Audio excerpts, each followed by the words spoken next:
wrestling fans, and welcome to the 7th annual Party of One Anniversary Spectacular. Y'all, it has really been 7 years. 7 full years as of today, as of October 26, 2022. We have been producing Party of One for 7 years. I am Jeff Stormer, your host and ring announcer for this evening, and we have got a hell of a show lined up for you today as we celebrate what is a pretty absolutely mind-boggling milestone. You see, today I am joined by not one, but two of my dear beloved friends, longtime friends of the show, Noah Houlih and Houlih Hopkins, as we play a hacked version of Constellations: The Links Between, as we settle some unfinished business here on the show. You see, 1 year ago today was the Party of One 30 for 300 Royal Rumble. How do these numbers keep getting bigger?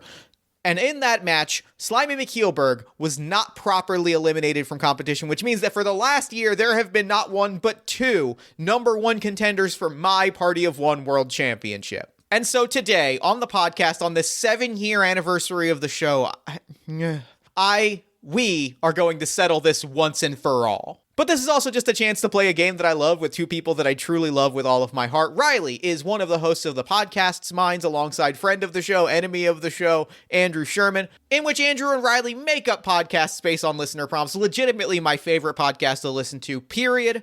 Riley is also the host of Houlih Hopkins and Their Amazing Friends, a fanfiction actual play in which intellectual property is snatched from the copyright holders and we tell better stories with it, because if we can't, who will? Riley is also the designer of Interstitial Our Hearts Intertwined, which we've played before on the show. You can find links to all of that and more in the show notes. Noah is one of the hosts of Stay Doomed alongside beloved friend of the show, Laura Prince. Stay Doomed is a podcast about TV shows that ran one season or less. Noah and Laura watch the shows and discuss whether they should have been given another season or if they should stay doomed. Noah is also a stand-up comedian and also the literal commentator for Combat Zone Wrestling, taking it back to 99. We bleed black and yellow. You can also find links to all of that in the show notes. And finally, like I said, we are playing a hacked version of Constellations: The Links Between, which is traditionally a two-player role-playing game about chain matches, when two wrestlers are chained together and they beat each other senseless until only one of them is left standing. It is a beautiful, wonderful game. We kind of hacked the shit out of it, but I really honestly love it and I would like to play it genuinely on the show at some point. You can check out the show notes for a link to The Links Between. One more quick thing before we dive in. Thank you to Julian Gunn, our newest backer on Patreon. Thank you for supporting the show as well as the games that I make and everything else going on. I really appreciate your support. And with all of that said, let us throw it over to me in the past so that he can get started with this historic night in the history of sports entertainment. Take it past me. Thanks, future me. This week, I am so excited because I am sitting down with not one, but two of the most talented competitors in sports entertainment today, as well as two of my favorite people in the world, even though I will have to step into the ring in just a few moments and humiliate them and embarrass them with a loss. I am sitting down with my good friends Houlih Hopkins and Noah Houlih. Riley, Noah, thank you both so much for coming on the show and celebrating our anniversary with us. Thank you for having me. I presume thank you for having Noah as well. Yeah, thank you for having Riley. All right, great, good. I'm so happy. These are legitimately two of my favorite people here at the call with me today. And we are going to, have a wrestling match today. We are playing a game called The Links Between by Constellation. It is a game that we have lightly hacked to be more than two players, which is an unusual scenario for Party of One. But before we start going into game stuff, I'm going to throw it over to each of you and ask what you've got going on that you might want the audience at home to know about. Riley, why don't you go ahead and let the listeners at home know what you got going on? When are we dropping this? This is October 26th. October 26th. Let me pull up my calendar really quickly. I want to make sure that I'm on time here, because I believe that I can tell you, the listener, to, I believe, tomorrow? Based on when you're hearing this, if I'm reading this correctly. Let me confirm the exact date that this will be dropping. Never mind. If this is the 26th, I hope you came to Moonshot's Extra Life last Saturday. It is the 26th, so yep. Our listeners heard the both of us on Moonshot's Extra Life last week. Hope that was great. Hope you enjoyed it. Hope you had a great time. Otherwise, hey, I don't know if you know this, I do podcasts over at Moonshot, and we're kind of always banging it out of the fucking park over there. So if you want to hear me on the podcast Minds, me on Houlih Hopkins and Their Amazing Friends, or also you want to hear some other wonderful shows like Three Little Words, you want to hear Champs in the Making, you want to hear Argonauts, you want to hear After School Anime Club, you can find a podcast network that does it like no one else over at Moonshot Pods. All right. Noah, what do you got going on that you might want the audience at home to know about? Well, if you're a fan of podcasts, you can check out my podcast, the Stay Doomed podcast, where we watch shows that ran one season or less and decide if they could be resurrected, should be resurrected, or if they should just stay doomed. By the time this goes up, I think we will have finished our biggest episode yet, because we finally did Freaks and Geeks. Oh, what was your... Yes. I want to ask what your verdict was, but I guess I have to listen. At time of recording, I have not finished Freaks and Geeks. I'm about halfway through, and it's a mixed bag. So you'll have to listen and find out. But we also did a couple great wrestling episodes. We did Wrestling Society X. We did Legends of Wrestling. We did Jakara Action Arcade. And if you're a fan of wrestling, you can check out Scott Holiday, a guy that looks like, sounds like, and is me, on the call over at High Tension Wrestling. High Tension Halloween should be coming up very soon when this drops. And you can also check out my wonderful voice over at CZW. I will be calling Tournament of Death in a few days in Delaware, so you can check that out. I'm also a stand-up comedian. You can check me out at High Note Humor down in Haddonfield, and I will be at the Ram Arcade on November the 5th in Haddonfield. So be sure to come check me out there. The live pulling up the calendar on the phone. Fucking incredible. I can't tell you, Noah, how happy I am that Scott Holiday is calling Tournament of Death. It is a real dream come true for me that you get to call this. I will be the only person to ever call a Tournament of Death and a King of Trios. That's a pretty great honor. Yep. I thought you were going to say and live. And live! Well, they traditionally do stab the commentator at the end of the weekend. Yeah, it's sacrificial lamb. It's sort of a Wicker Man situation. They load you into the construct. Yes. It's both a blessing and a curse. Yes. Every title belt given out is made of human teeth. This is correct. All right. So today we are playing the links between. We are doing some professional wrestling. And specifically, we are doing some professional wrestling because this is a historic moment in the world of Party of One wrestling. You see, the story so far is that what was supposed to be the most important night in the history of sports entertainment, the Party of One 30 for 300 Royal Rumble, ended in controversy. Due to a miscalculation by referee White Shoes Kincaid. Slimy McKeelberg, entrant number 29 in the 30 for 300 Royal Rumble, was incorrectly declared as eliminated, which led to Riley Max Davis Hopkins being declared the winner and number one contender for the Party of One championship. After this was corrected, Party of One commissioner, name unknown because I still have not cast them yet. Oh, I love the mysterious GM from Raw. Issued an edict down from on high that because two people have a rightful claim at the title and there is no way to definitively know who would have won had that incorrect call been made, the only correct option is to declare that both Slimy McKeelberg, the first ever character created on Party of One, famously killed a Frankenstein lucha monster and saved the world. Famous achievements included saving the world from the Frankenlucha, ending the career of Finn Balor and taking over the Balor Club in NXT.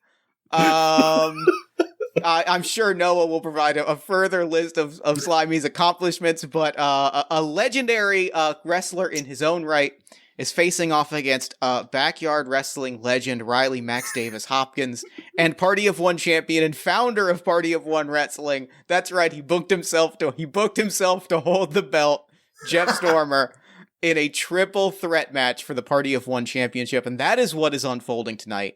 And so with that said, I have to ask, our Party of One interviewer has to ask each of you, what are your thoughts? Where is your character's head at going into this match, I will ask which of the two of you wants to go first and cut a promo describing where you're at going into this historic triple threat match with everything on the line.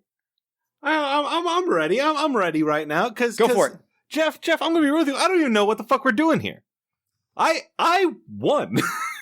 I won recently. You don't have to go through and list my accolades because people have been listening soon enough to know that I've been here and we were able to see those accolades.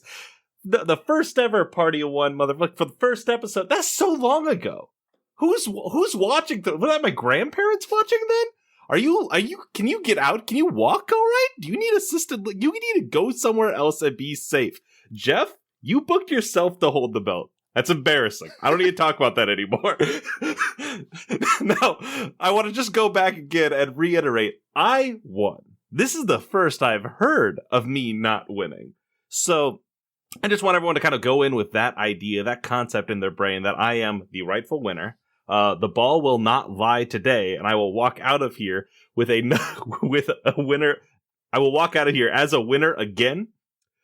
Jeff Stormer ain't shit. I yield my time. Harsh words from Riley Hopkins. Slimy McKeelberg, where is your head at going into this historic matchup? Hello, everyone. This is your favorite wrestler. The man who saved the world that one time. The man who is your undefeated, uncrowned NXT champion. Because I never lost the belt. You did retire immediately after that, if I remember correctly. This is 275 pounds of twisted steel and sex appeal.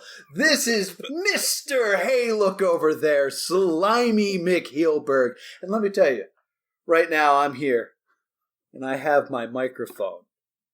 And it's as it dangles here in front of me. And to anyone else, that's a microphone. But when it dangles in front of me, no, it's a pipe bomb. I got screwed out of the Royal Rumble. Just all of a sudden it cut away and everyone forgot about Slimy McHeelberg. Well, quit looking over there. Look over here, because this is where the real champion is. This is Slimy McHeelberg. And you know what? I want to make this really clear. I've been screwed on this show many times. You can go back and listen to the WrestleMania Spectacular 2, where Jeff gives himself extra dice because Slimy McHeelberg cheated, but he didn't. That happened after the match. So yeah, I want to make this clear. This isn't Slimy McHeelberg talking to the people of Party of One. This is Noah Houlahan talking to Jeff Stormer. Jeff Stormer's been trying to screw Noah Houlahan for years on this podcast, despite the fact that he saved the world that one time. So you listen to me. You want to make such a big deal here in the world of D&D podcasting? Will you just sit there and you thump your gaming manuals? You talk about your Thaco Natural 20? Well, Heelberg Natural 20 says I'm about to win that championship, because when it comes down to it, Jeff, you're nothing but a less famous Miz. Go! Harsh words, an impassioned, a fiery speech from Noah Slimy McHeelberg Houlahan. And I want to say, for the record, I have nothing but respect for my opponents today. I think Riley Hopkins is a legend. I think anybody who has come up watching backyard wrestling knows the name Riley Hopkins, knows the name Max Davis. And Slimy McHeelberg literally did save the world that one time. Slimy McHeelberg is a champion. Slimy McHeelberg is the leader of the Balor Club. There are so many accomplishments that both of these wrestlers hold. And I want to say I respect that. And I want to say I feel sorry for them. I feel sorry for them that they can collect all of these accolades and it can never be enough. That they can see the one thing that they're never going to hold, and that is my Party of One championship. That is the title belt for the brand that I built from the ground up with one microphone and a dream. They can look at that belt, they can dream about holding that belt in their hands, about having their life's dream finally come into their hands, about having their existence finally mean something. and I'm going to have to be the one to take that away. I don't feel good about being the one to have to crush their dreams, but I'm going to. Because I am the only realist in this match who understands that when the three of us step into that ring, only one of us walks out as champion. And it's the one who has held that belt for the last year, waiting for them to step up and take this shot. Can I rebuttal one quick moment? I just want to hit you with something real here. Yeah. It says, "Dear Riley Hopkins, all the items from order number 51640 have now been shipped. Your one mini custom championship belt, custom image, 28-inch blue and gold, is being shipped to the following address." I'll hold this one.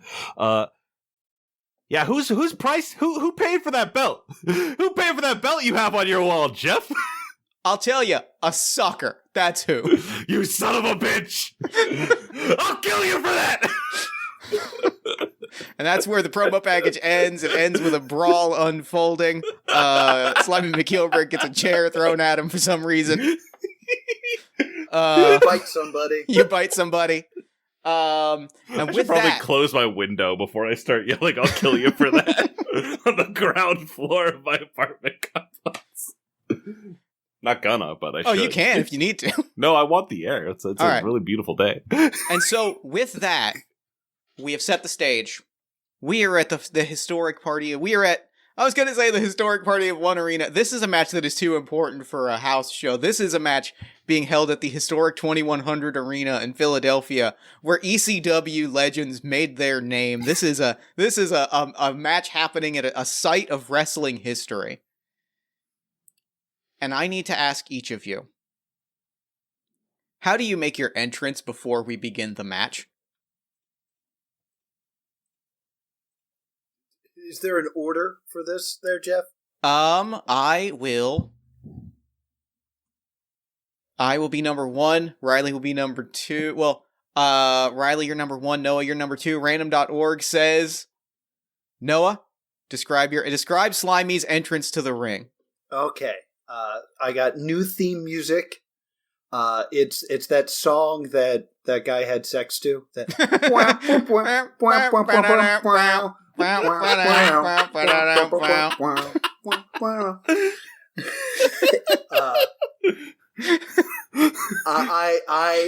I'm feeding off the energy of the ECW legends that have come before me.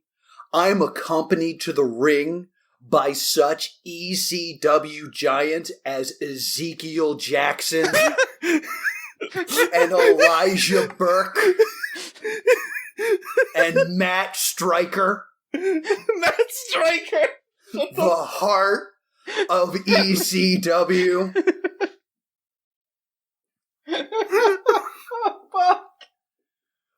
Far too much pyro is going off. The room is just filling with smoke.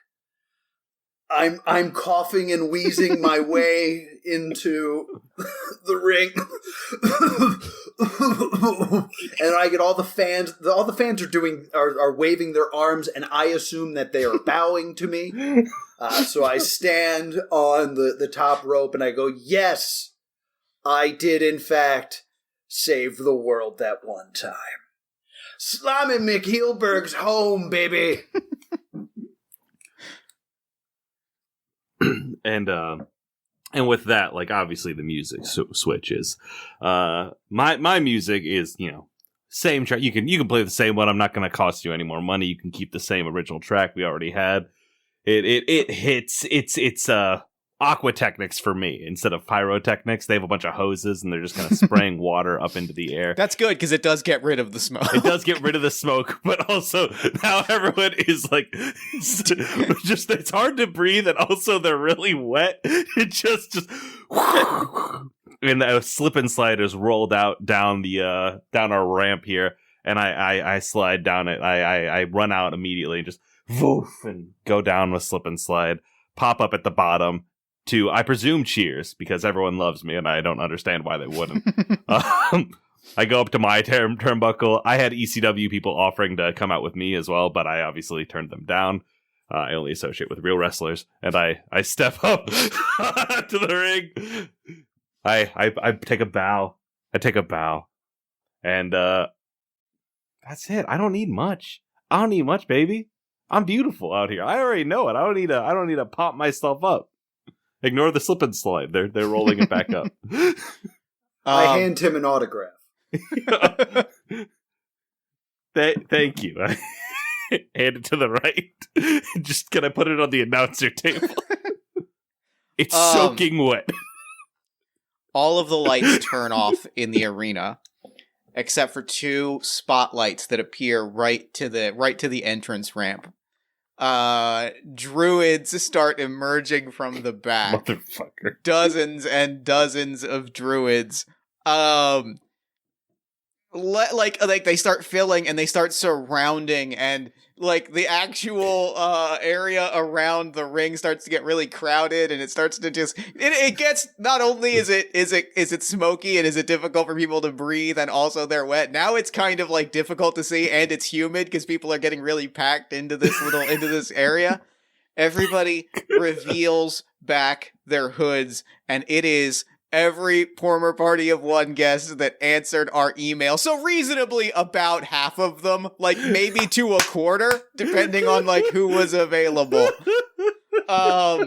Until finally, like, I step out carried by fellow legends of the ECW arena, and I am gonna say that is I am carried out by fellow legends of the ECW arena, Shane Storm, and we are gonna go with we tried to get Low Key, but he no-showed, so instead I'm gonna say Can Sabu be there? Sabu. I'm gonna say Sabu, we did not have the money for Sabu. Let's just put that on the table right now.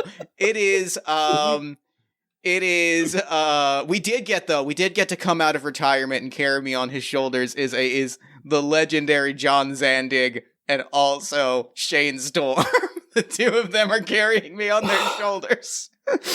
They walk me, I hop down, I hand my belt to someone, and we step into the ring. And with that, the triple threat is off and running. Brawl, we have a feeling out process. We start dancing and weaving. And as the fight begins, I am going to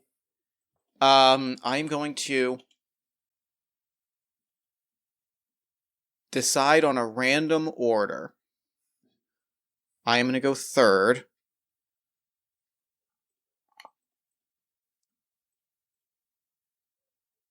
I finished my beer and now I want another one, but we've got the momentum. Riley, you can go get a beer because I'm about to start a timer. Riley's going to get a beer. In the meantime, I'm going to give us a clap so that we have an edit marker. This is so fucking funny. I'm so happy I remembered all of my promo. That was great. That fucking blew my mind. I almost skipped over the Austin bit. I was real sad. I was like, oh, quick. I'm back. All right. Well, so the order that we are going to go in is Riley, you will ask and answer. You will receive the first question. Then Noah, and then me. I will answer third. And how this is going to work, we have 30 questions filled out. I am going to ask you to choose a number from 1 to 30. When that number is chosen, that number cannot be chosen again. Mm-hmm. I have randomized. We have each written down before the start of play 10 questions. I will ask you the question associated with that number. I cannot see what questions are associated with this number. You may answer a question that you wrote. You may answer a question that someone else wrote. It is entirely random luck of the draw. You may do one of 3 things when I ask you a question. You may answer the question. You may ask it to someone else, to one of the other 2 of us in the ring. Or if you'd like to sidestep the question, you may describe a pinning combination, a cool signature maneuver, or breaking a submission. I have a 1-hour timer set in front of me. When I start the timer, we will continue asking and answering questions for 1 hour. At the end of that hour, we will ask the question, who wins and how? Iron Man. So, with that said, Riley, Yes. give us a number from 1 to 30, and then I will start the timer. I'm going to go number 12. Number 12. I feel like I'm a Deal or No Deal. Number 12. Riley, which of us disagrees with the story decisions? The answer is me. I was a little frustrated, I'll be real, when I was told I didn't actually win. Because I was under the impression I was, but I get it. I get booking for a anniversary match, and I support this kind of thing. You know what I mean? It is good. We have good faces in here, but man, I won that. How many times do I have to win something? That's fair. That is fair and valid. All right. Then with that, I am going to say Noah, pick a number from 1 to 30. 12 is no longer available. 69. 69. Great. The question is, which of us has a lucrative sponsorship deal at Hot Topic, and how did the other two feel about it? Oh, that's gotta be Slimy McGilberg. Slimy McGilberg, the number one selling Look Over Here t-shirt. It just says look over here, and then it's got an arrow that points like in a random direction. A lot of people don't realize it's a wrestling t-shirt. They just think it's a weird shirt. I also demanded that they print a black on black version, so a lot of people bought what they believed to be a black t-shirt, unaware that I got some royalties from it.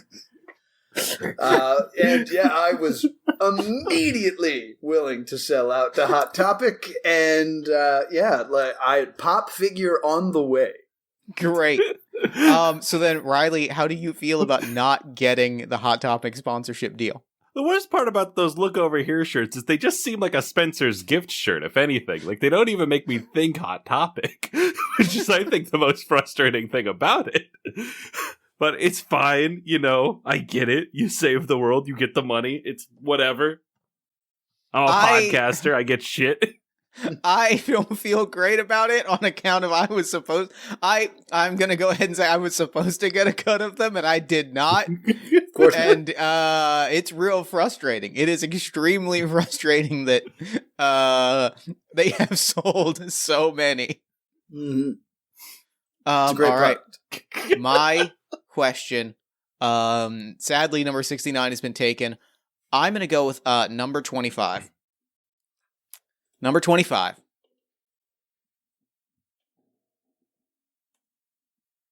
Which of the three of us is working hurt tonight, and how does it show in the ring?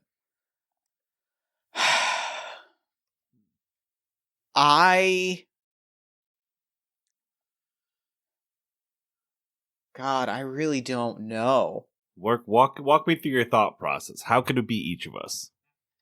Well, I mean, Riley, you're a backyarder. Your body is broken and ruined on just a natural point, of course, I assume. That is true. I also got my second COVID booster yesterday, so my arm is sore. I, meanwhile, am 35 and therefore just tired and broken all the time, and my back literally does hurt at this moment.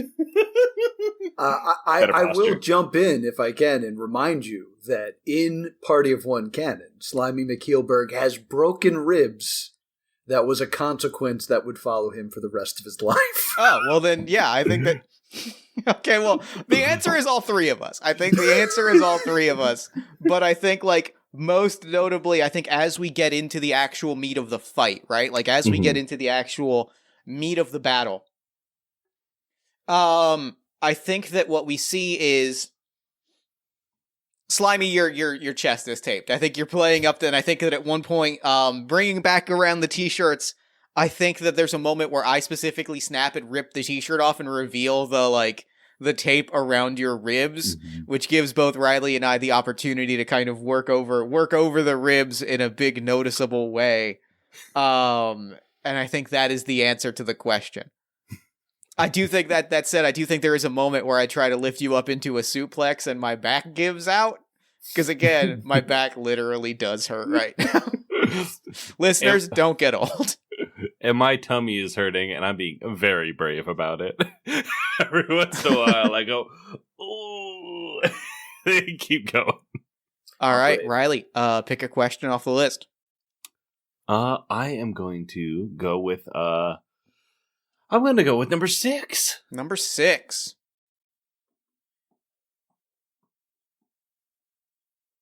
What was a detail we made sure the AV guys didn't miss in the promo package leading up to this? I do want to hit. Let me first start off. Great question. But I really just want to verbally explain and dig into how I am working over Jeff Stormer, because I think that's an important part. Yep, sure. Great question. Love to hear it. Love to see it.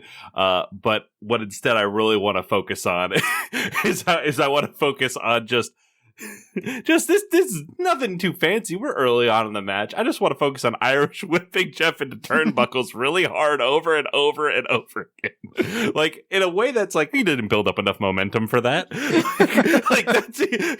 That's not how, that didn't look like it was that fast. We're doing the cell where it's not like a full whip where I don't spin around, so it looks like, oh, he went so fast he couldn't spin around, so I'm just like running chest first into the turnbuckles, then falling backwards. You keep falling backwards into me, who get you into another turnbuckle, who gets you into another turnbuckle. It's like a cartoon out there. What is Slimy doing at this moment? I think I'm counting. Like 1, 2, 3. That's 4. really fucking funny. That's really fucking funny. We can end it with an Irish whip into Slimy. Yeah, great, perfect. I accidentally walk in the way. Oh, you still get up to 10. All right, Slimy. What is the next question? Give me number 1. Number 1, because I saved the world that one time. All right.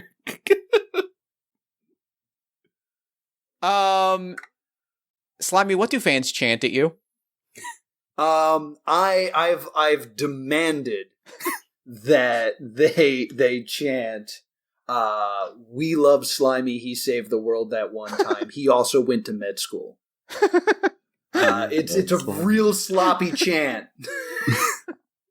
We love Slimy. He saved the world that one time, and he went to med school. Oh, it's on a. We love Slimy. He saved the world that one time, and also went to med school.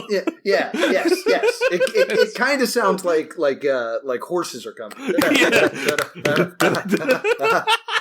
I think that in the midst of one of these chants, as you are forcing the crowd to chant along, and there is specifically dissent into how, like, some people are doing it like, we love Slimy, he saved the world that one time and went to med school, and other people are going, we love Slimy, he went to med school and saved the world that one time. Matt Striker has cue cards. You're like on a turnbuckle, and I am going to like grab you and kind of schoolboy pin you off of the turnbuckle, so kind of slam you down into the mat. Okay. Go for a roll up, you kick out.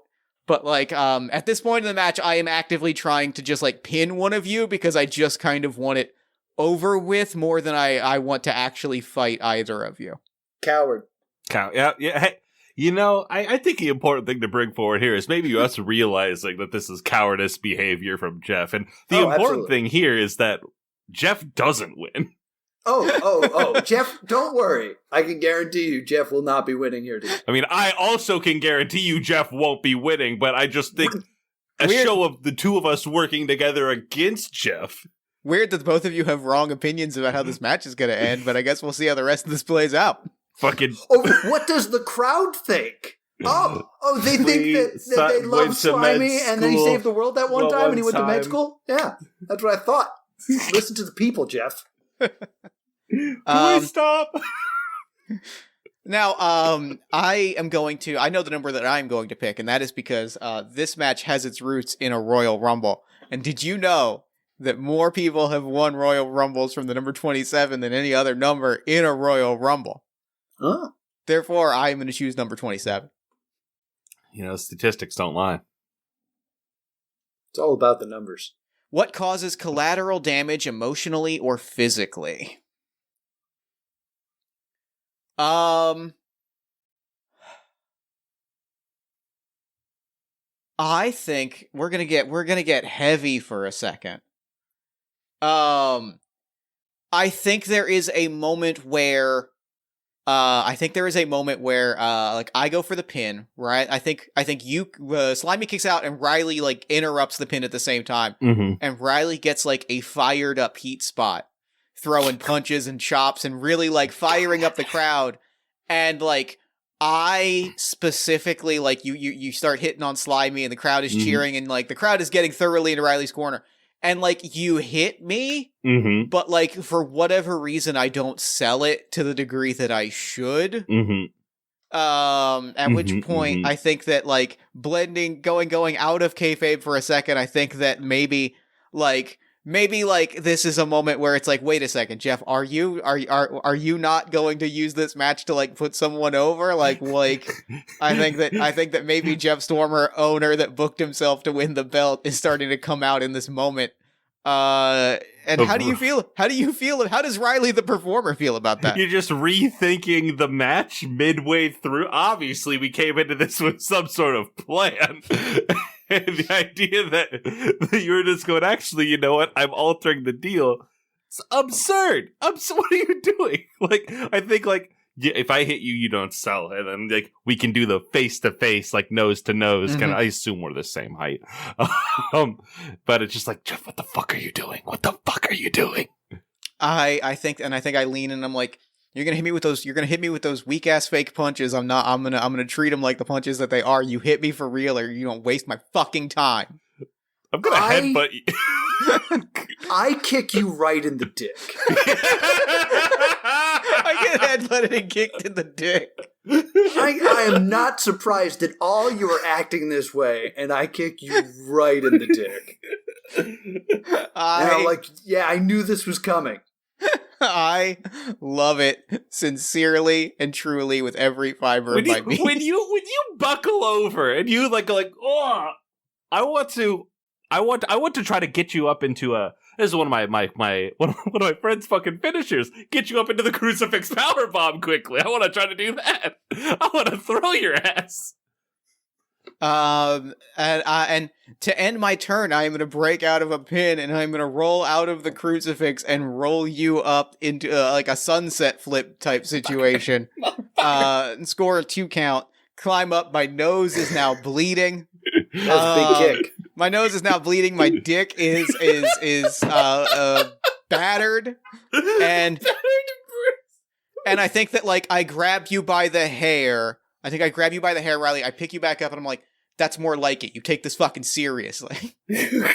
Slimy, great work as always. I pick question 5.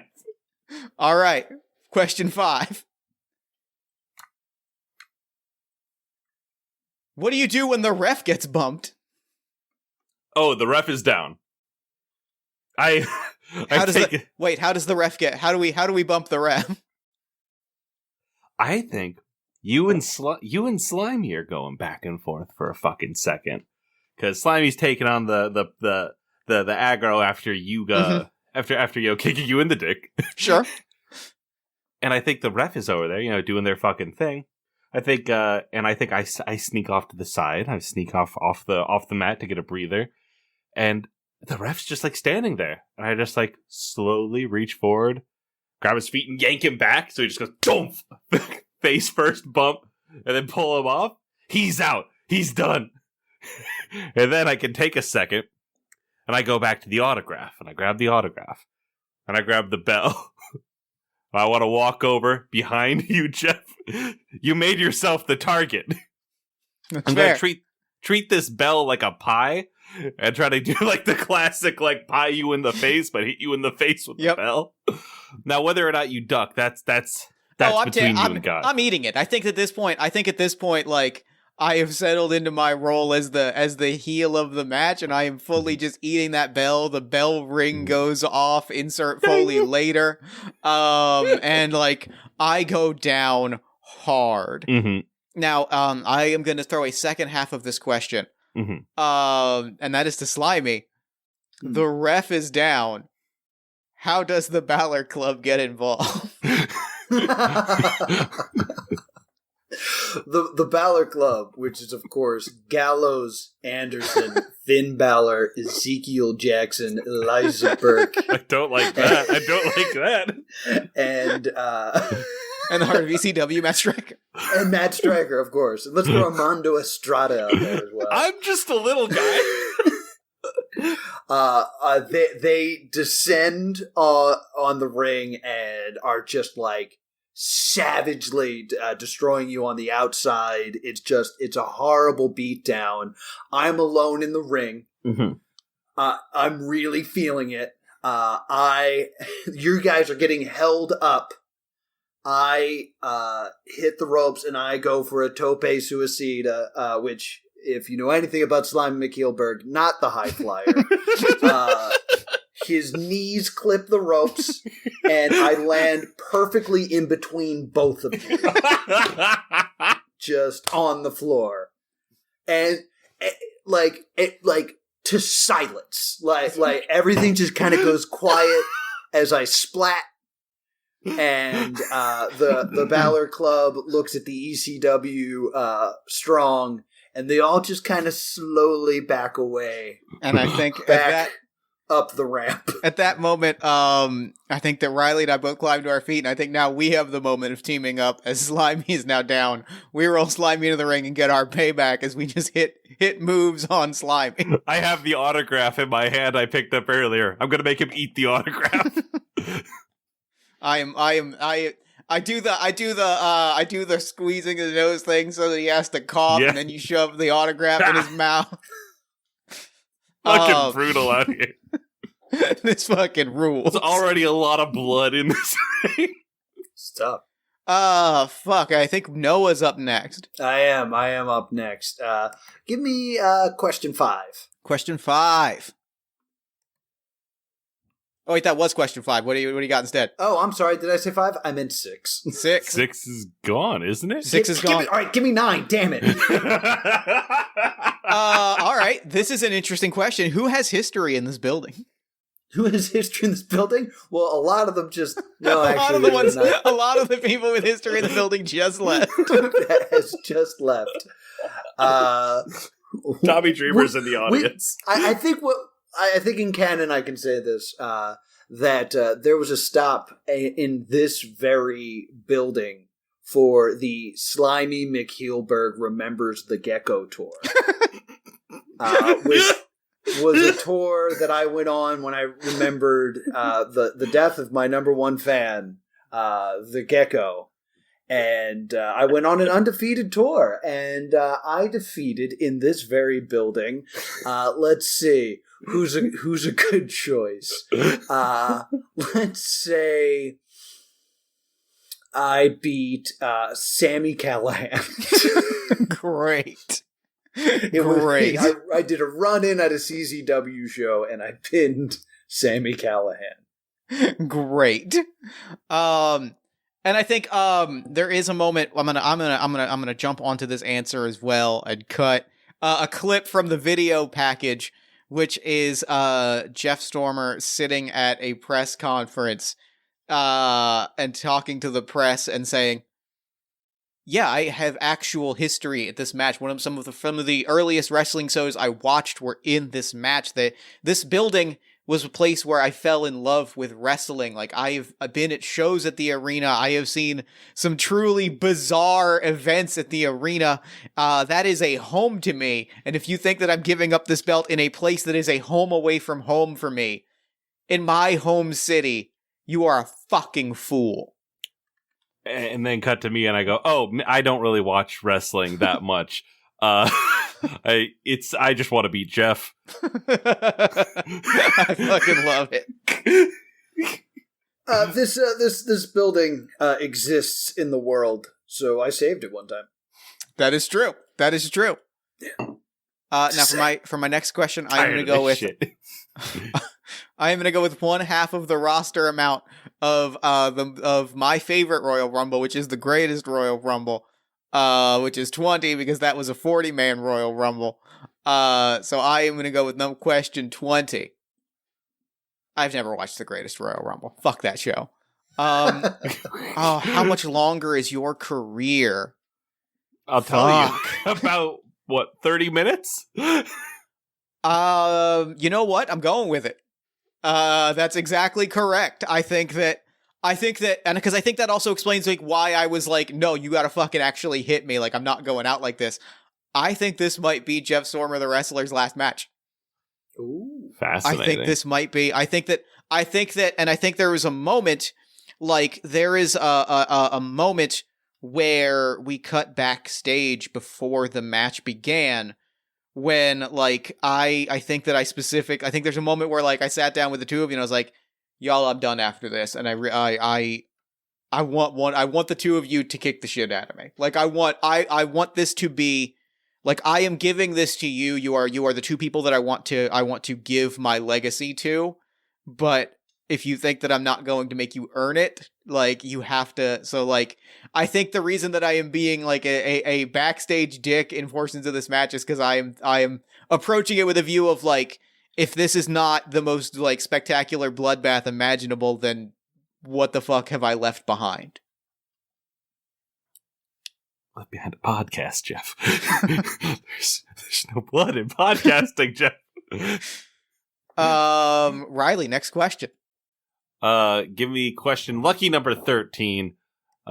Also imagine the world where you don't update Party of One after this. You're like, my career's over. You don't update Party of One for like a month. Everyone's like, is that it? Got beat up by Slimy, and it's that you fucking walked. The next episode, I just have you host it, and like you're just like, did Riley actually win the podcast?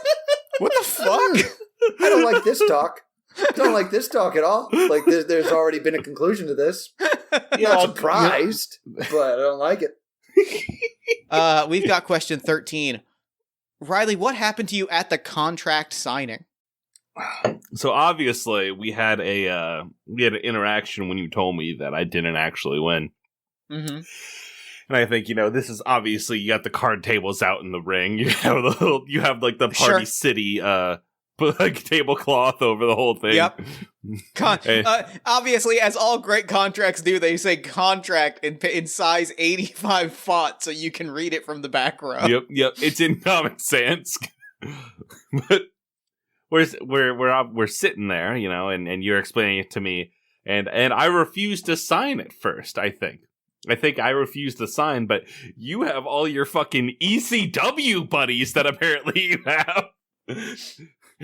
And all your former Party of One people, they're to make me sign it. I think I say no. I think I get up to leave, and I think Eric Gatano Sayas takes my head and hits me into the table, and bam! And I'm like, Jesus Christ, love it. Just kick the shit out of me until I sign the fucking contract. I think that we specifically, I think that like. Obviously you blade, right? I think that's we gotta treat this serious. And the way that we have you sign it is Aaron holds you up, I grab the contract and I smear it across your face. And I'm like, a contract sealed in blood, motherfucker. I'm crying, I don't look cool. Yeah. I then enter with a fancy quill and just sign. Slowly back away. Jeff, do you know Chris thought I bladed for the longest time when I backyarded, and I don't know why, because I'm afraid of metal and blood in that way. That's extremely funny. Like, that is beyond funny. I just hit the ground so fucking hard, and he was like, you bladed. Like, you had to fake that. I was like, no, man. It sucked. It would have been way easier had I done it the other way. All right, Noah, what question do you want off of the list? I would like question number 24, like Jack Bauer. 24, like Jack Bauer. Are any of us involved in a stable? Are they here or are they still here? Well, mine have left. Mine have, in fact, been here, made an appearance, and have abandoned me. That is something we already know. I think Jeff,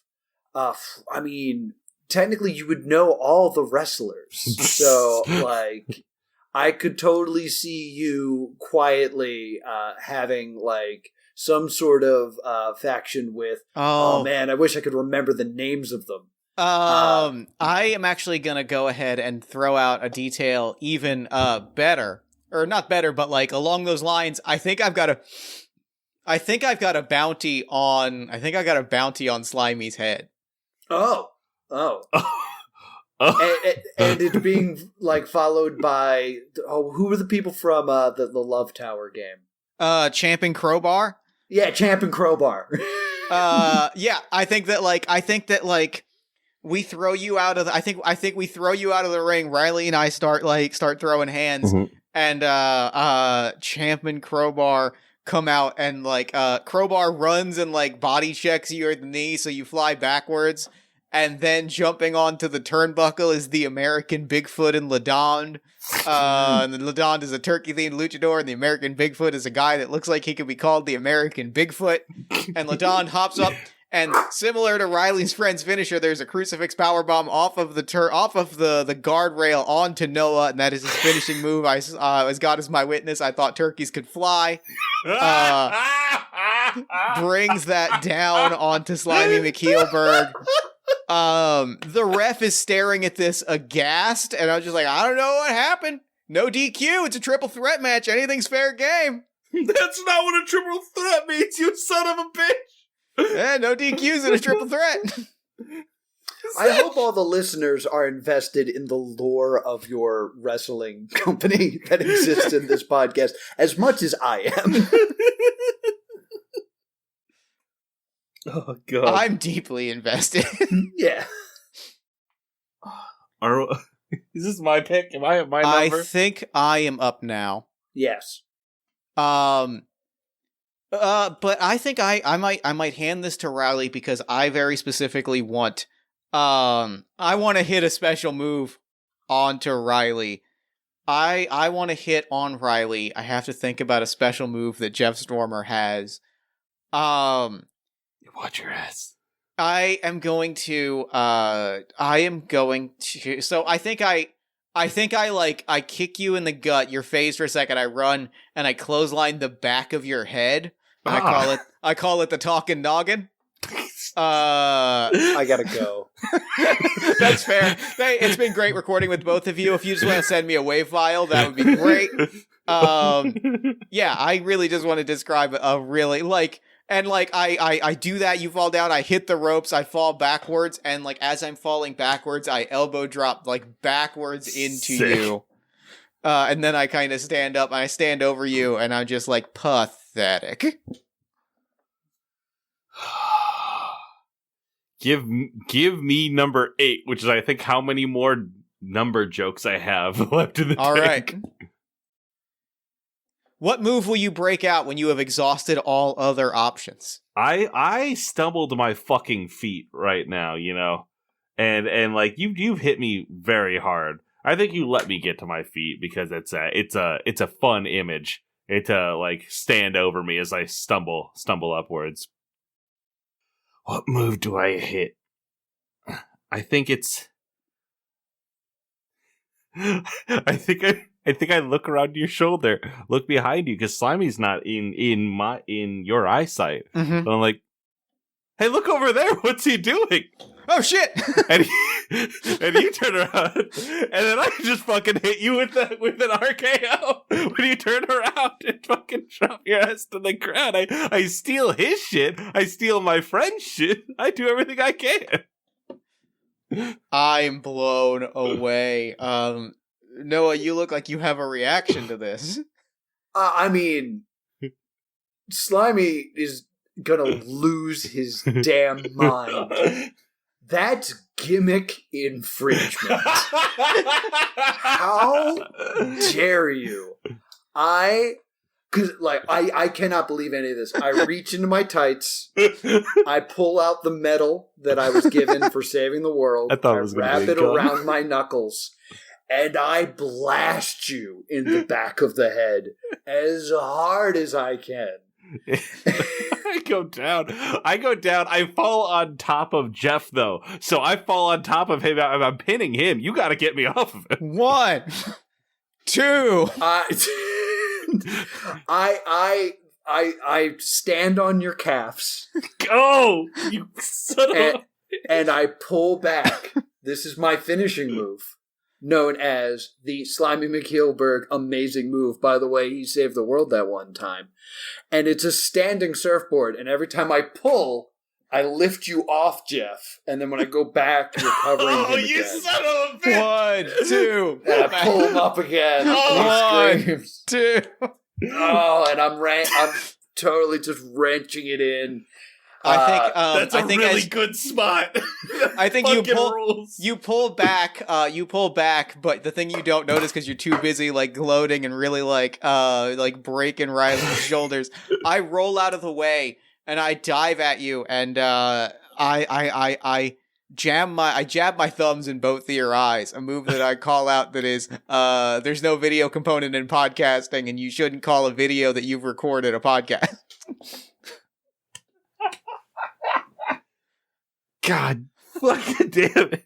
The ref starts to count a 5 count, and I point. I'm like, technically, there's no DQs in a triple threat, so you need to quit trying to count. But that's what it takes to get me off of Slimy and distract me long enough for somebody else to get to get a move off on me. Rolling around on the fucking ground like All right, Should have stole my shit. Then Noah, it is your question.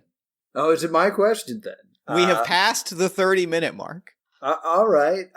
Then let me get question number 18. Question number 18. One of us has planned a high concept spot for today. What is it? So I think once again I'm going to play off of some amazing lore that has happened in a previous episode. I have to do it, and I hope that the listeners are appreciating the deep lore. Editors, appreciate it. Follow up on these episodes to understand.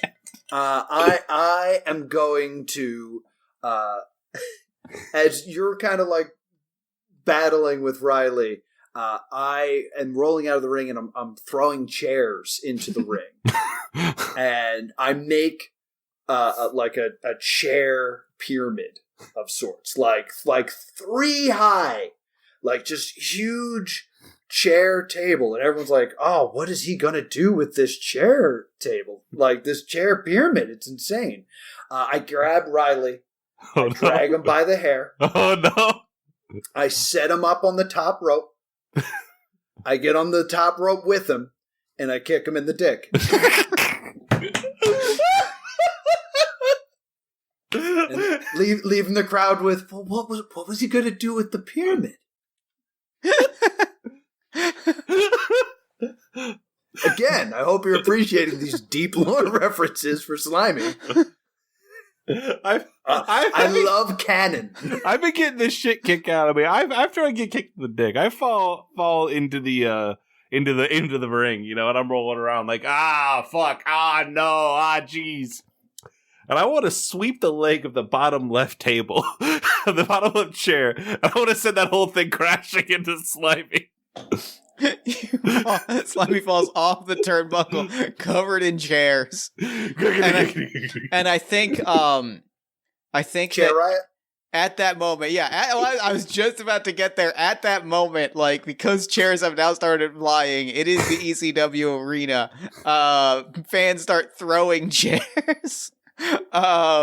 Everything devolves into chaos. Ezekiel Jackson flees the arena, drives to safety. Our thoughts are with Ezekiel Jackson in this terrifying time. Are we taking this outside of the ring at this point? Has this become one of those, like, and now it comes to the Titantron? Yeah. We're going to need to. There's no ring anymore. It's just a pile of chairs. Absolutely this is going out of the ring. I am going to choose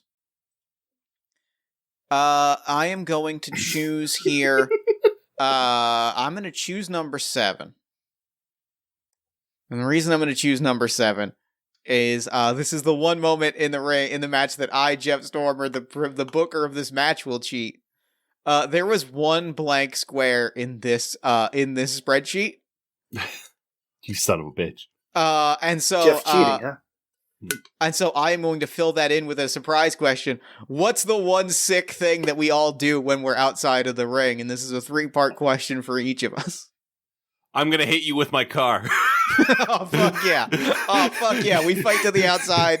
I disappear for 10 minutes. Slimy and I are brawling to the outside. We're doing the bear paw punches. We get to the outside. We look over and Riley, what is your car? I'm sitting in my Honda Fit, my 2021 Honda Fit.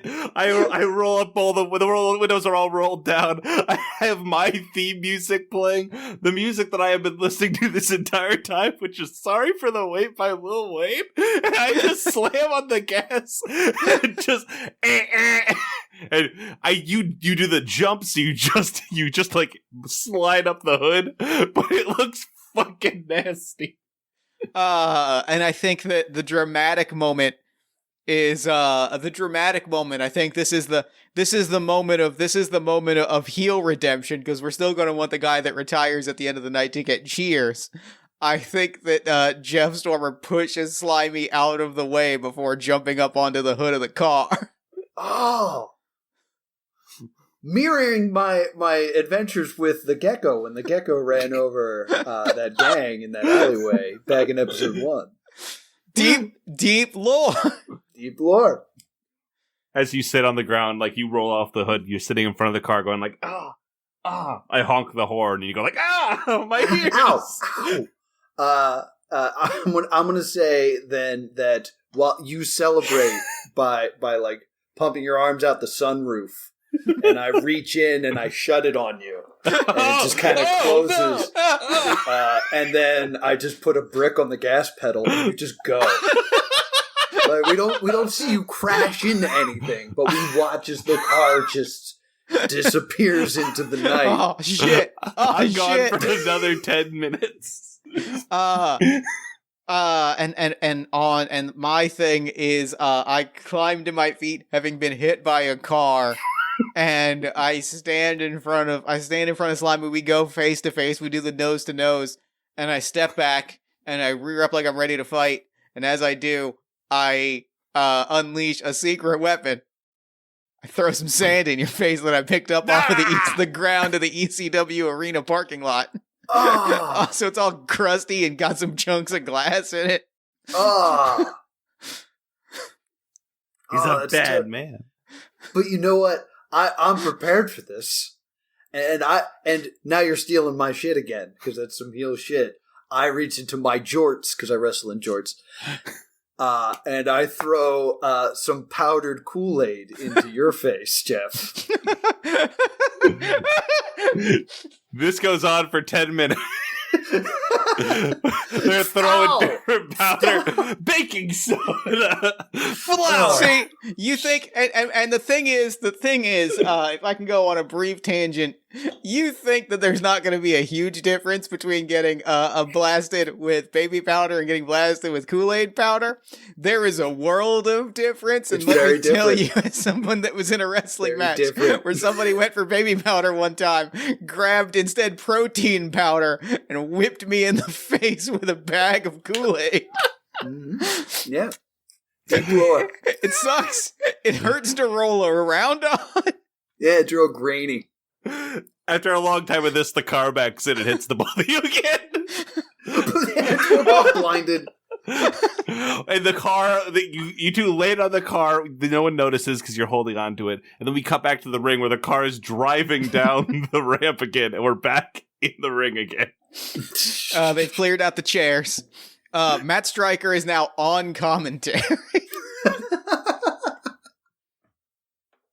It's my favorite commentator. It legit is. I love Matt Stryker. All right, then I believe it is my question. You just did that question. Yeah, that was your question. You're right. Then it is Riley's question. And I will do track number 14 off Sorry for the Wait, which is Sorry for the Wait. 14, please. 14. Well, we've already answered this question once, but it is going to come up again. Which one of us steals a finisher from the other? I've been able to use my knees to get the sunroof back open and wiggle out of the wreckage of my car and climb into the middle. And I think, we're all kind of strewn out at this point. Like, and I look over, I look at Jeff, and I want to keep beating up Jeff. But I look back at Slimy, who's laying there, face down. And I walk over and I grab your arm. And stop me if you've heard this one, Slimy. But I pull back. That's the Slimy McKeelberg. You never saved the world I one saved time. the world one time. You did not. Do not listen to this man. I do that enough, and then I have you up like this. I put my foot on the back of your head, and I go, "This establishment is horseshit," and I stomp, and you get curb stomped. Love you, Birch. And I think as you go for the curb stomp, I think I slide in. I have run to the back. I've run to the snack area of the ECW arena, and I come out with like a Three Stooges style cream pie. So you curb stomp Slimy into a pie, just for the humiliation. Just for the humiliation. Then I grab the cue. I go over to the cue cards and I cross out Slimy McKeelberg and I write Riley Hopkins and I start holding up the cue cards. So the crowd is chanting, "For Riley Hopkins saved the world that one time and also went to medical school." But you didn't. Noah, next question. Oh, I'm so angry. You can forego a question and just describe a special move or reaction. I'm throwing a temper tantrum.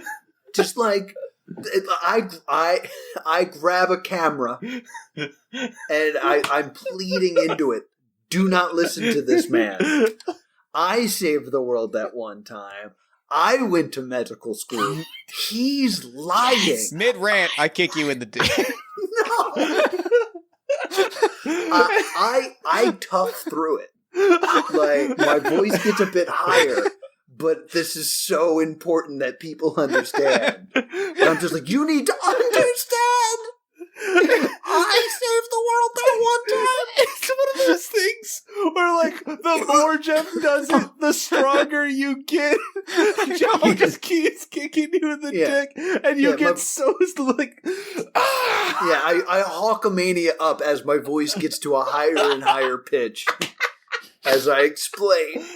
He never went to med school. I did. I went to med school. All right, I am going to answer a question. I am going to answer question 30. We did question 30. We did 27. We did not. What moment from this match goes viral? I got good news with the last spot. Probably the car hittings. If you could think of a hotter move than some of the stuff we've already done. We go out of the ring again, and a plane takes off. All right, then I'm gonna throw this to both of you. We're gonna rephrase this question slightly. This is the highlight video of this match goes viral. What is the extremely copyrighted song that this match video is set to that goes wild on YouTube and TikTok? Oh, man. I am thinking of all my favorites. My favorite backyard music videos. It's always some shit like Senses Fail or like The Used. See, in my mind, because you said TikTok, I'm just imagine Riley in the crowd holding up the sign and that song. He's a happy boy. He's a happy boy. Look at that. He's a happy dog. It's just you jumping around with the sign. Yes.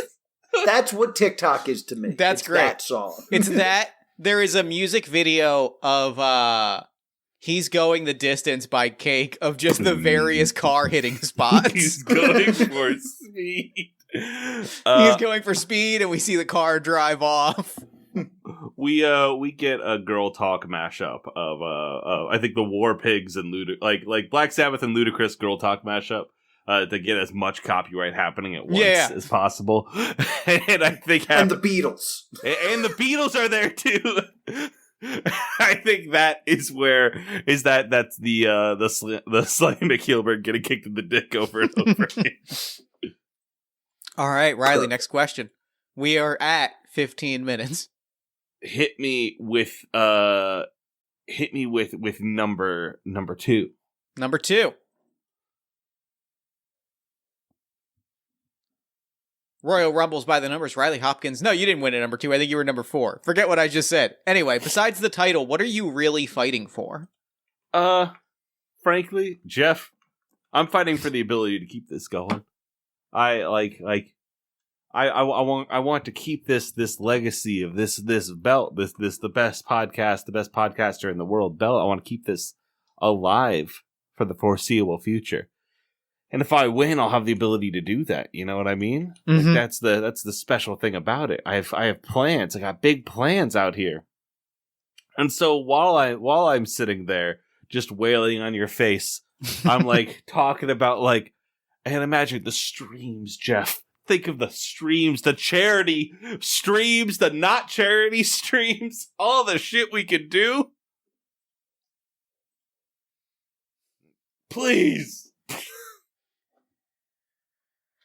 I think that like legitimately, I think there is a moment where if we're doing no sell spots, there's a moment where you double axe handle me in the head and I just kind of like slide to my feet and we start doing the forehead to forehead like I'm pushing you back thing, and like I start throwing forearms and I go and throw some forearms at Slimy, and like I am full on like babyface House of Firing it up. Like I'm hitting things, I'm hitting clotheslines and just doing things.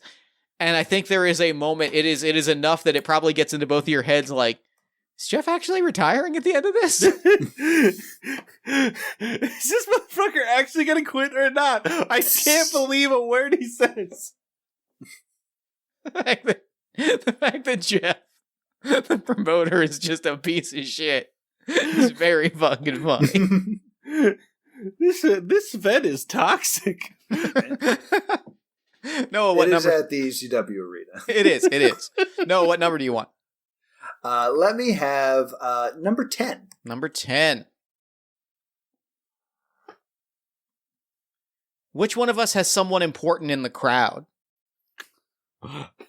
So who all has left the crowd? I think it's an important place to start. I mean, for the lore, I would say that in the crowd is the Bear, who was one of the first promoters to ever book me, who, aka El Hijo de Gecko. This is true.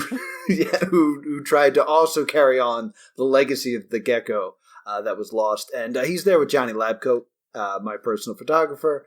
And they're there to see me to win the gold that really should have never been denied to me. Because I was never eliminated from the Rumble. And they know the troubles I've been through because I've told them repeatedly. We also have party of one producer and party of one wrestling talent relations manager. Jen Frank is in the crowd. You can tell exactly where she is in the crowd because she is yelling names just extremely loudly. Riley, who else is important in the audience? My best friend Goku from Dragon Ball Z is in the crowd. Sure, he sure is. From Dragon Ball Z and Fortnite, and he's just like, "Get him, yeah!" Riley, I believe in you. Thanks, Goku. Riley, have you tried using instant transmission? I don't know how to do that, Goku. You should have learned. I can't use ki, Goku. I can't. Will it help if I lend you my energy for a spirit bomb? I can't use your energy, Goku. I'm holding up my hands, Riley. Riley, I'm holding up my... You're really more of a distract. Go get the other car. He returns with a Nimbus cloud. I can't get on the Nimbus cloud because I don't have your heart. We hear a colossal car crash outside because if there's one thing we know about Goku from canon, it's that he cannot drive. Yes. Canon, very important to me. All right. Is it my question? It is. I'm going to choose 50. Yeah, we've lost this feels very true to the match in that we've just lost control.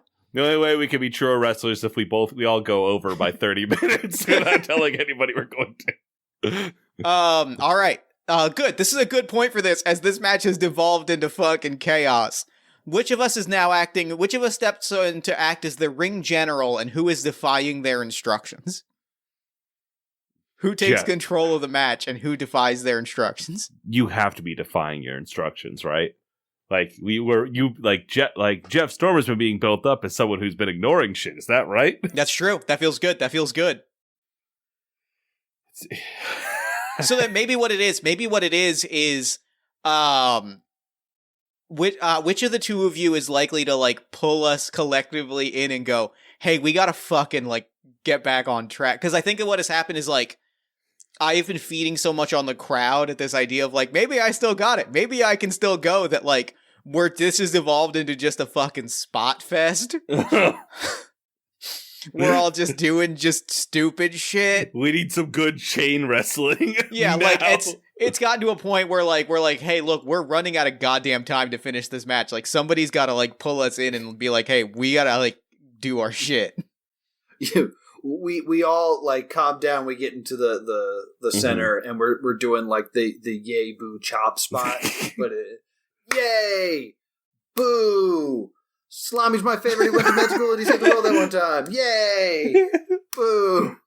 And that's where we're having a conversation about like, okay, so what are we doing here? What is the plan? Go over the spots. What have we remembered? What have we hit? Boo! Guys, do you think I should retire? Am I crazy for thinking I can go another year? Jeff, I really don't think this is the time to be thinking about this. Slutty's my favorite and he went to med school. Guys, just lay down. That's the easiest way to figure this out. Riley, give us a question. We have 8 minutes left. 11.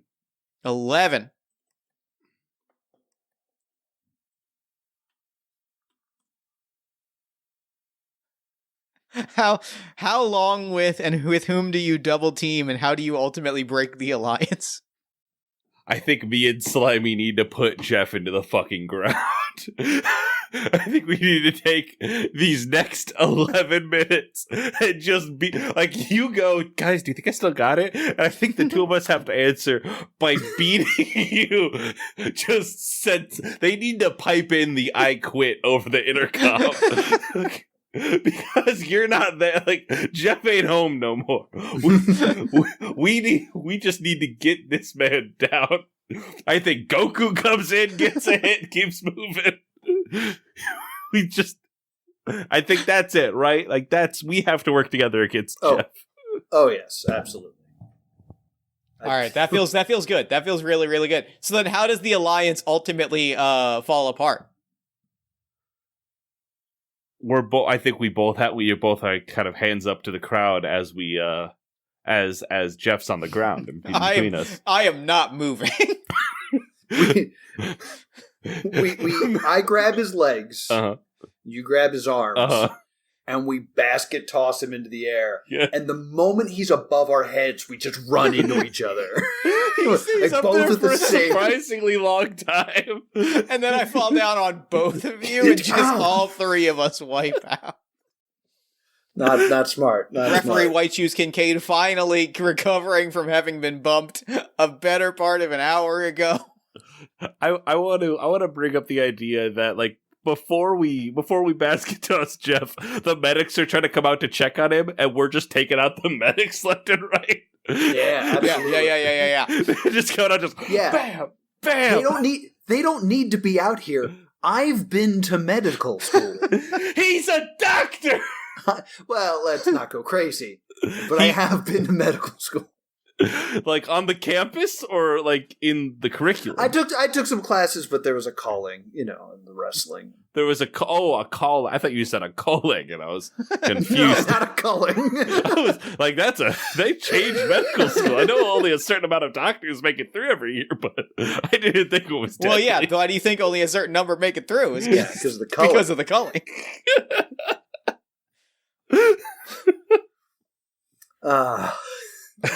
A bunch of very buff medics run. A bunch of very buff medics run in and get taken out. Looking suspiciously like independent wrestlers from around the area. All right, Noah, your question. Is that James Ellsworth? Give me 19. It's my birthday. 19. Well, happy birthday. Noah's birthday. I'm so glad this question came up. Of all of the questions, this is the one that I most wanted to come up. Mm-hmm. Who's got the most Twitter followers? Ooh, here's the thing. I don't think it's me. Because I'm sure that Slimy McKeelberg loves the idea of being popular on Twitter and is really bad at it. Like, he's definitely the guy who, like, misuses hashtags. Every tweet ends with hashtag follow for follow. I don't follow anyone. Fridays are a miserable day to be in Slimy's orbit. Oh yeah. It's like. And you can't even hate follow me because I'm real quick with the block button. This motherfucker out here tweeting like Chuck Grassley. So I don't think it's me as much, but I definitely want it to be me. Constantly and the tweets. fact that it's not me bothers me. Constantly tweets, hey, check out this video for my latest match. There is not a link. Yes. Yo, look at this. Image _4261.png. I definitely tweet responses as just new tweets. Like, this guy needs to shut the fuck up. Wonder what he saw. Unfortunately for me and Jeff, since we are both being ourselves, I did just check. And I'd like to take this moment to call out to the party of one universe and say, you can fix this. Unfollow Jeff and follow me at RevRyanBread on Twitter.com. And you need to unfollow at Party of One by an order of about 2,000. Listeners who are hearing this early, because I am absolutely cutting that moment and clipping it and putting it on Twitter. You have 2 months. You have 2 months to make this right. Please, do it for me. Party of One universe. So Riley does. Yeah. So yeah, come October, Riley has crushed me on Twitter. And I think I'm deeply upset because you led a weird unfollow Jeff and follow Riley campaign. You've heard of parasocial relationships. Now, get ready for PvP relationships. Parasocial versus parasocial relationships. We have 2.5 minutes left. It is my question. I'm going to choose number 20. I'm going to choose number 21. I'm going to go with Blackjack. Mm-hmm. What do we got here? What makes this match personal for you? I feel like we've got a lot of that.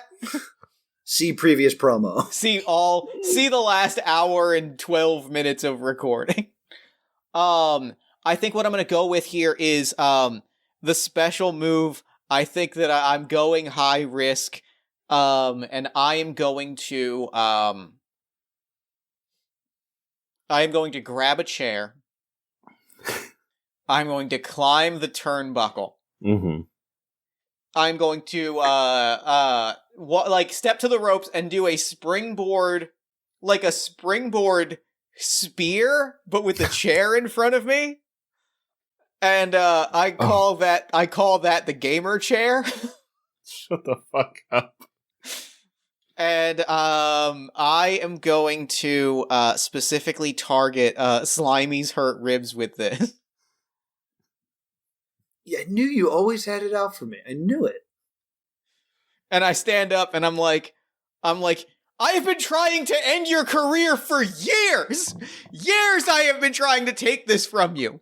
Why will you not just stay gone? Because and then just bleeding out of the mouth. Hey, Jeff, look over here. I throw a chair at you, and you fall on the slime. Wait, no, I don't. Sabu's here. Sabu throws the chair. We don't have the budget for this. It's an impersonator. yeah, Okay, it's fine. Riley, we have 30 seconds left on the clock. Would you like to ask one final question? Hit me with Penis got him for number 3. Number 3. Who has worked themselves into a shoot and how it is affecting the performance? I am legitimate. I think both me and Slimy have worked ourselves into shoots. I'm definitely furious. Slimy, I don't know if you're furious. Genuine. Real rage, bubbling through the microphones currently. We have to win. I have to win. I can't put up with this shit anymore. And with that, at that moment, as the two of you are raging, we come to our final question, which is, who wins and how? I would like to propose to you a rock, paper, scissors. 1 round, sudden death. 3, 2, 1, shoot. Do you accept these terms? I don't think that's good podcasting. Personally, I feel like that's very visual. I would say Slimy would approach you and then hit you with a schoolboy roll-up while you're throwing scissors like an idiot. I was proposing it to you. I'm not breaking character. Sure. I legitimately have a proposal that is going to make neither of you happy. Oh, all right. Well, in that case, I say we murder Jeff. You're right. We both pull out a gun. My proposal was that you both work yourselves into such shoots that Jeff has to roll up pin one of you in order to end the match and regain control. I'm going to guarantee you right now that's not happening, Jeff. All right, that's fair. I don't know. I don't care if I have to reach through this screen, but I've waited a year after being screwed out of this Royal Rumble not to have you win. I'm telling you. All right. Get your fist out. Noah, get your fist out. All right. Guys, imagine me moving my hand back and forth. Oh. Just shout out your pick at 3 and then that'll make it podcasting. Right. Are you ready? All right. It's 1, 2, 3, shoot? 1, 2, 3, shoot. Okay. Rock, paper, scissors, shoot. Shoot, scissors. Scissors, fuck. Rock, scissor paper, me, daddy ass. Scissor me. And then we kill Jeff. And then both of us kill Jeff Stormer. And we take the belt and we tear it in half. Here, I'll tell you what. How about I put on the world famous Slimy McKeelberg amazing move. By the way, he saved the world that one time. Oh, yeah. And while I have that on, you want to put Jeff in like a dragon sleeper? That used to be one of my submission finishers. Absolutely, I do. Because I know the lore. Because I care about this. And we both make Jeff tap. I tell you what, nothing gets settled other than the fact that nothing Jeff is settled other than the fact that I have lost my belt. I take Jeff's glasses and I put them on, and I say, "I'm Jeff Stormer now." It's amazing he kept those on this entire match. He was hit by a car twice. Frankly, it's incredible. Yeah. Here's to me, future Jeff, and then we throw to future Jeff now. Who's Jeff, me? I need you to take that belt off the wall, and I need you to cut it in half and send half of it to me. That seems fair. That seems like the only fair outcome from this. I will give you the belt, but I'm Jeff Stormer now. Okay, yeah. Oh, yeah. I'll take the belt, and you'll take the title of Jeff Stormer. Yes, absolutely. I'm Jeff Stormer now. I stand. Then in that case, I stand up, and I stand up, and I'm like, Slimy, you take the belt, you take the title, it's yours. Riley, it's your show. I say thank you, nameless fan. Walk to the back. They cheer you, but they don't know what to cheer. And then I raise my hand, and then I say, I'm Jeff Stormer. And the crowd goes, Jeff. And I have my hands up. Your glasses on. You bump into things on the way out. And with that, we cut to backstage. We cut to the three of us sitting. I was really confused by the high concept, I take your personality. It was your idea. I know. No one forced you to do that. I don't know why you're so confused by it. I just thought somebody would say no. It's yes and. Yeah, it's yes and. This is improv. I guess you're right. It's not no but.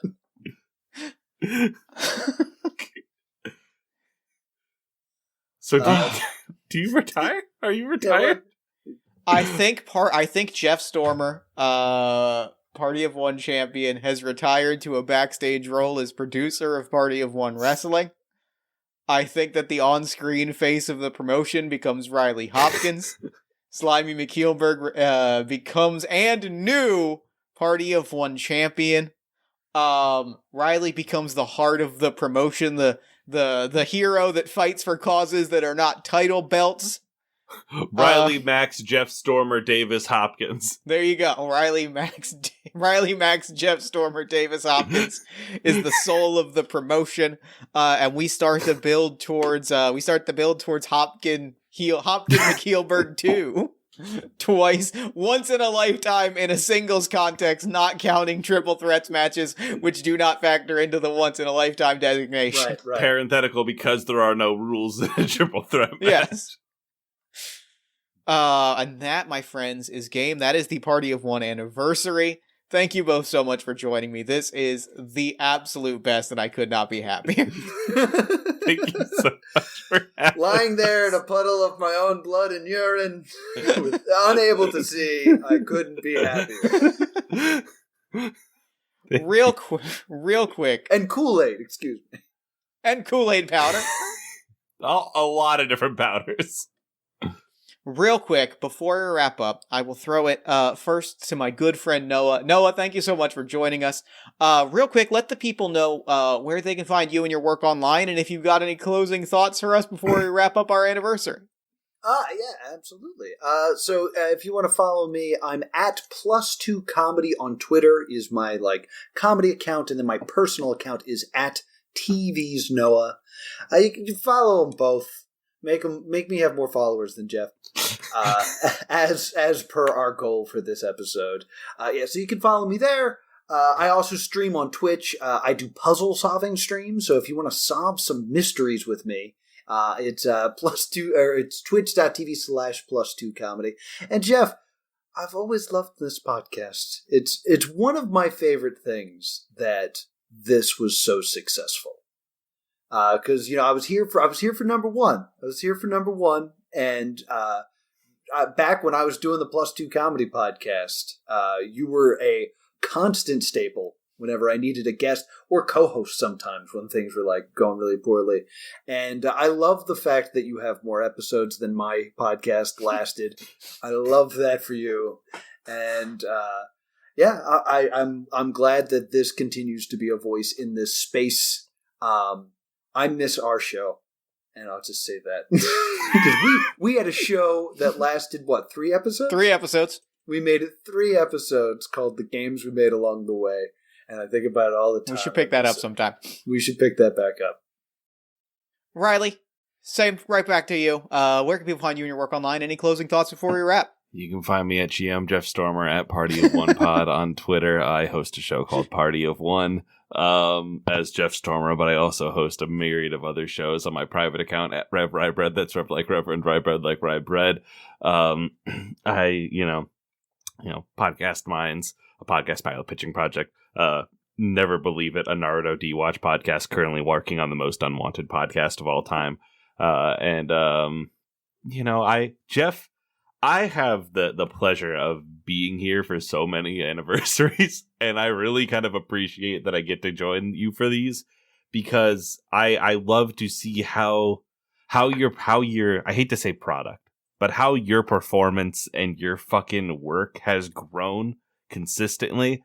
And with comfort, with comfort and joy, I can say the award-winning Jeff Stormer You know what I mean? How fucking cool that is.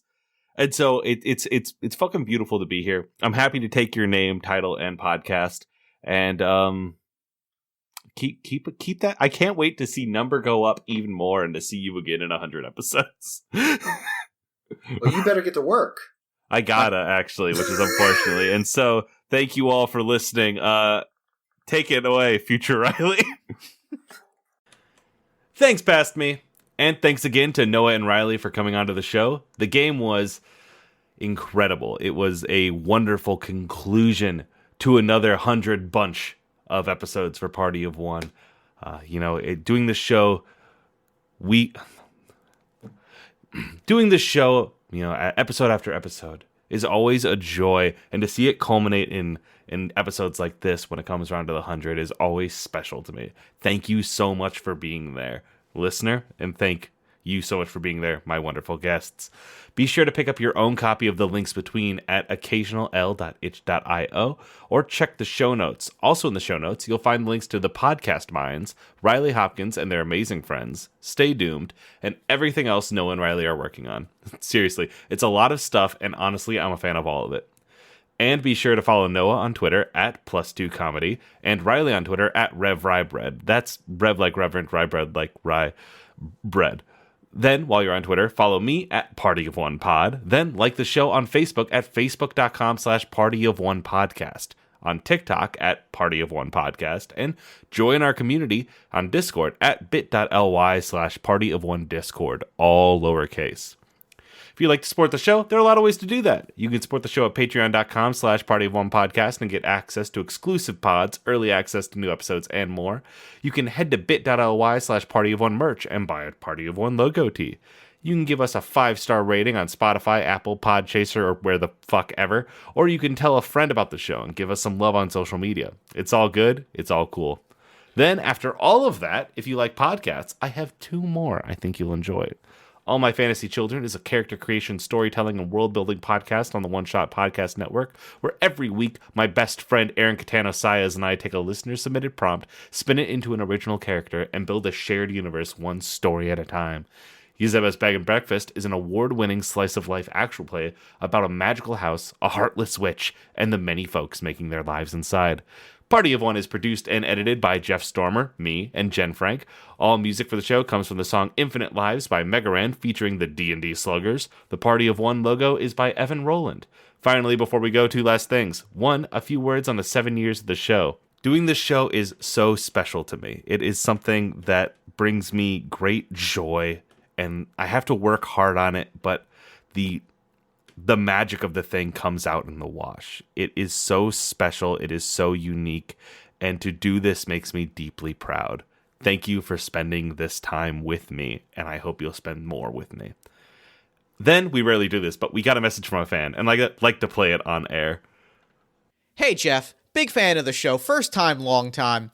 And I heard it was your 7th anniversary. I heard this show has been running for 7 full years, and I know that I'm just a random listener of the show. I'm not involved with it in any way, but I thought I would take a moment and record a little bit of audio and really let you know what this show means to me and what it means that Party of One has been running for 7 years. Party of One is an interesting and special thing. It is a show that is ostensibly about games, but the reality of it, what makes it truly special and what has given it the kind of longevity that, it's still chugging strong after 7 years and there's really no sign that it's going to stop anytime soon, is that it's a show about people.